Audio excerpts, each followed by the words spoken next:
At tungkol pa sa buhay yun.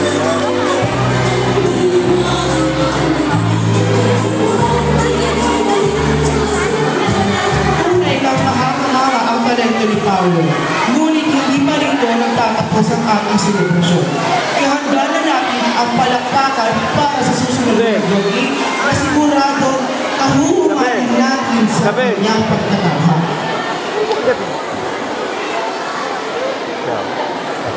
Aking tinatawagan. Bigyan natin ng masigabong palakpakan si Althea Pingo.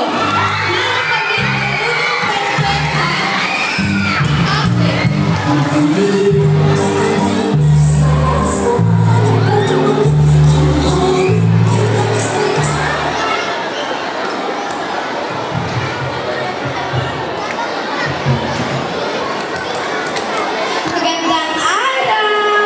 Kumusta? Ako si Althea. Nakatutuwa na makita kayo muli. Ano? Tayo na at magkwentuhan? Makinig kayo pa? Inutusan ni Nanay si Maya.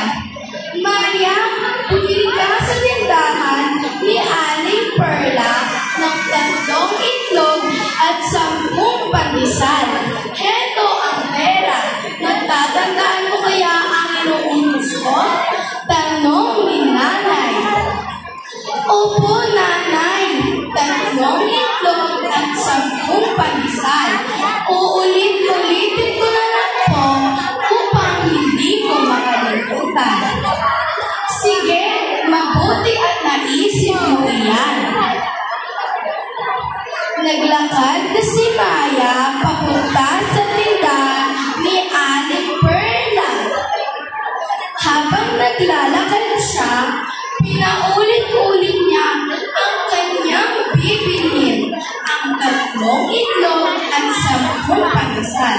3 itlog at 10 pandesal. 3 itlog at 10 pandesal. Nang makarating siya sa tindahan ni Aling Perla, binati siya ito. Magandang umaga, Maya. Nagbibili ka ba? Tanong ni Aling Perla. Ang sabi naman ni Maya, opo, Aling Perla. 3 itlog at 10 pandesal po ang utos sa akin ni Nanay. Inabot ni Aling Perla ang 3 itlog at 10 pandesal kay Maya. Nang maabot niya ito, tumalikod agad si Maya at may nakalimutan. Naglakad na siya papunta sa kanilang tahanan. Ngunit may nakalimutan siya. Maya, Maya, may nakakalimutan ka ata, iha. Ha? Wala po. 3 itlog at 10 pandesal lang po ang utos sa akin ni Nanay. Nakalimutan mo magbayad, iha. Naku, pasensya na po, Aling Perla. Inabot ni Maya ang bayad kay Aling Perla. At inabot naman ni Aling Perla ang sukli pabalik. Naglakad na si Maya papunta sa kanilang tahanan. Nang makarating siya sa kanilang tahanan, inabot niya sa kanyang nanay ang 3 itlog at 10 pandesal. Mabuti at hindi mo ito nakalimutan, Maya. Umiti lamang si Maya at masaya nilang kinain ang 3 itlog at 10 pandesal.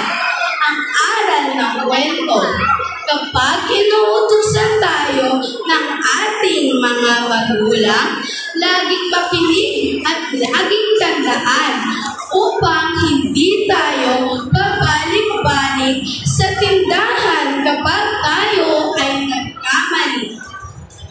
Ang pamagat ng kwento, ang utos ni Nanay.